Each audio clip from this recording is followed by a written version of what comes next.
Nesse vídeo eu vou te contar um pouco mais sobre a bela cidade de Garibaldi, esse lugar encantador da nossa Serra Gaúcha, onde eu já fui várias vezes, porque em Destinos do Sul eu te conto sobre a nossa natureza, a nossa história e a nossa cultura. E se tu gosta dessa região, já vai curtindo e compartilhando esse vídeo para a gente mostrar para mais gente esse lugar fantástico, onde tem essa antiga estação de trem belíssima, onde passa um trem turístico com uma Maria Fumaça que sai de Carlos Barbosa e vai até Bento Gonçalves, ou tu pode fazer o trajeto contrário, mas sempre para no meio nessa estação, onde são feitos alguns shows de música folclórica antiga, italiana e gaúcha.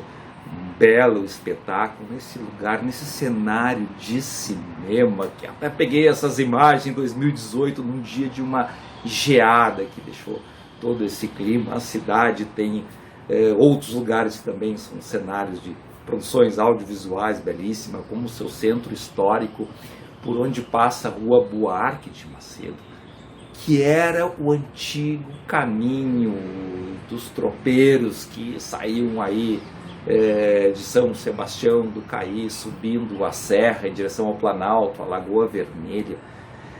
E ali, nesse ponto, então, começou a fundar, começou a existir a colônia, que no começo se chamava-se Conde de, antes de chamar Garibaldi, chamava-se Conde de, em homenagem ao marido da princesa Isabel, aquela que libertou os escravos.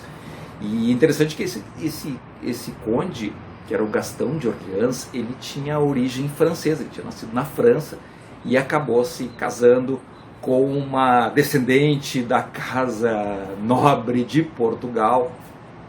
Mas ele também tinha parentescos na nobreza da Inglaterra e também da Prússia, ou seja, uma grande relação aí entre famílias europeias. E ele, inclusive, foi homenageado, então, nessa colônia, muito provavelmente pela sua participação aí na Guerra do Paraguai, quando em 1865 se fez o cerco à cidade de Uruguaiana, aqui no Rio Grande do Sul, na fronteira com a Argentina, que tinha sido invadida por tropas paraguaias. E essa colônia, então, começa a se desenvolver, no começo até com 15 famílias de origem da Prússia, e logo na sequência franco-suíços, que chegaram em 1870, e depois, a partir de 1875, claro que chegaram um grande número de imigrantes italianos, que acabaram sendo predominantes nessa cidade, que também teve a imigração de sírios, acabou recebendo algumas famílias de origem síria. E esse lugar, depois em 1884, passa a condição de freguesia, passa a receber o nome de Freguesia de São Pedro, e inclusive a igreja é em homenagem a São Pedro, daqui a pouquinho eu vou te mostrar ela. E depois, em 1900, a cidade passa a ser independente e receber o nome de Garibaldi, em homenagem a Giuseppe Garibaldi, que foi um dos líderes aí da Revolução Farroupilha, o responsável por fazer os barcos, que depois alguns deles foram colocados em cima de rodas para passar numa parte de terreno para poder atingir um outro lugar que tinha água também, uma estratégia para desviar do inimigo durante a Revolução Farroupilha. Depois ele conhece a Anita Garibaldi em Laguna, onde proclama a República Juliana. Ele também teve uma trajetória internacional, ajudou os uruguaios a combater os argentinos. Logo depois da Revolução Farroupilha, participou do processo de unificação, estabelecimento da República Italiana. Depois defendeu os franceses contra invasões da Prússia, e participou até mesmo da Guerra da Secessão nos Estados Unidos. Um grande personagem que tem uma homenagem, não só com o nome da cidade, mas também com uma estátua logo ali na entrada de Garibaldi, muito perto de uma barragem, onde tem uma bela ponte por onde passa por cima esse trem turístico que eu te falei, num cenário belíssimo também, que eu peguei no final de tarde de outono. Dessa cidade simplesmente fantástica, como te disse, tem um belo patrimônio histórico, muito centrada muito centrado nessa rua principal, na Buarque de Macedo, onde tem o projeto Passadas, a Arquitetura do Olhar, onde essas casas recuperadas que hoje estão funcionam, né, às vezes prédios um pouco maiores do início do século XX, que ainda funcionam como comércios, como cafés, enfim, estão sendo utilizadas, estão recuperadas. E cada uma delas então tem uma placa indicando a história que tem por trás de cada construção. Algumas têm até os nomes, os antigos proprietários das casas comerciais, nomes sírios também, são das Sírias que vieram, e também, é claro, bastante nomes italianos, que foram a imigração predominante na região. Um lugar simplesmente fantástico. Outra bela construção do centro que se destaca é que pertenceu à família Peterlongo, de Manuel Peterlongo, que foi um agrimensor e fez o traçado principal da cidade de Garibaldi, e também foi um dos precursores aí da produção, a partir da grande produção rural de uvas, a produção de champanhe, ou as espumantes, como hoje se fala, porque champanhe é uma região da França, mas na época ele pôde usar o nome champanhe, continuou podendo usar, e hoje tem várias vinícolas. Existe uma rota dos espumantes com 17 vinícolas aí, para tu poder visitar, assim como também tem uma estrada do sabor, uma outra rota turística que tem na cidade, entre as várias atrações desse lugar belíssimo, também que faz parte da Serra Gaúcha, do lado de Bento Gonçalves, que inclusive chamava-se Dona Isabel, que é em homenagem à princesa Isabel, a esposa do Conde Dan. E toda essa região então da serra é belíssima.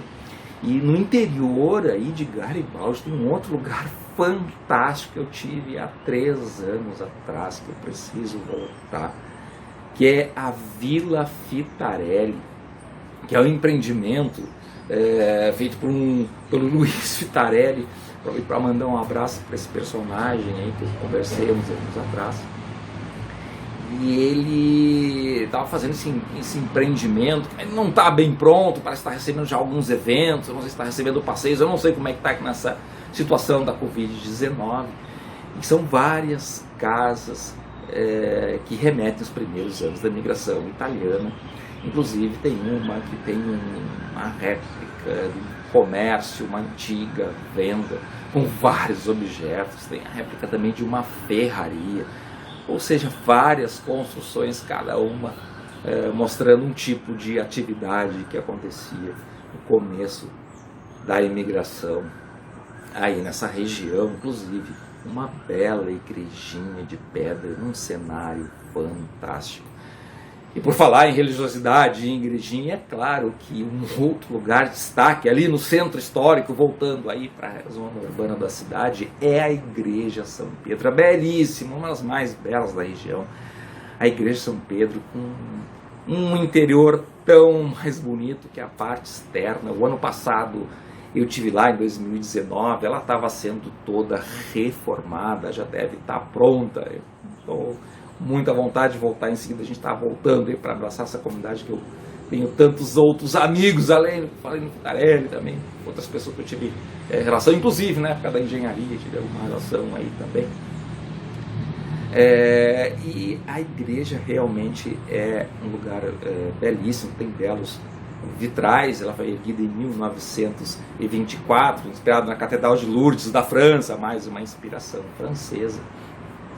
E também ali no centro da cidade tem a Igreja dos Capuchinhos e também o Mosteiro de São José. Tanto os capuchinhos quanto as irmãs da Congregação de São José tem origem na França, mais uma influência francesa aí na cidade. Inclusive no Mosteiro de São José também tem uma belíssima capela dentro do mosteiro, com belos vitrais. Eu tive a oportunidade de pegar umas imagens dela também. E tem um pequeno memorial contando a trajetória das irmãs franciscanas de São José. E é claro que toda essa história de imigrações até variadas, apesar da ênfase na imigração italiana, também estão contadas no Museu Municipal da cidade, que tem vários objetos. Tem uma reprodução de um quarto dos primeiros anos da imigração italiana, inclusive uma cadeira antiga de dentista, enfim, várias situações, e também a história de Giuseppe, de Anita Garibaldi, né, com os retratos deles e objetos usados aí nas batalhas, nas lutas, e esse que homenageia, cujo nome homenageia a cidade, travou ao longo da sua trajetória, e inclusive o prédio onde está estabelecido o Museu Municipal também tem uma história fantástica. Ele abrigava a Società di Mutuo Soccorso, ou seja, a Sociedade de Socorro Mútuo, que abrigou os primeiros imigrantes italianos numa espécie de cooperativa de ajuda mútua. Quando alguém tinha alguma dificuldade, a cooperativa ajudava. Se a família perdia, um dos cônjuges era ajudado também por essa cooperativa. Enfim, era uma sociedade então de socorro mútuo para os imigrantes italianos, mas depois o prédio também foi hospital, escola, teve uma grande trajetória, foi um hospital durante a Primeira Guerra Mundial e durante a Segunda Guerra Mundial. Ele, inclusive, dentro dessas perseguições aí aos regimes nazista e fascista da Itália, esse prédio teria sido invadido e tocaram fogo em parte dele, se perdeu uma série de documentos. Enfim, e depois esse prédio acabou sendo cedido ao governo italiano, e a partir da década de 60 se fez o tombamento dele, e durante os anos 80 se transformou em um museu que conta toda essa trajetória dessa cidade, como te disse, belíssima, que a gente em seguida vai estar voltando lá para poder estar revendo alguns amigos que fez ao longo dos anos aí. A gente aproveita para mandar um abraço caloroso a todo mundo dessa cidade, para superar esse momento que todos nós estamos vivendo nesse 2020. Então, se tu gostou do vídeo, tu já sabe, acessa destinosdosul.com, onde tem os links para as nossas redes sociais, para tu curtir a página do Facebook, nos seguir no Instagram e te inscrever no canal do YouTube, que também tem muito mais vídeos como esse. Quem está vendo o vídeo no YouTube, eu estou deixando o link para se inscrever aqui no nosso logotipo, e também playlists, a playlist de belas igrejas do Sul, onde está a igreja de São Pedro, e também de museus, onde tem inclusive um vídeo sobre Garibaldi que mostra um pouco mais do Museu Municipal aí, dessa belíssima cidade da nossa Serra Gaúcha. Fica o convite para quando tudo isso passar, tu voltar a seguir muitos caminhos junto comigo.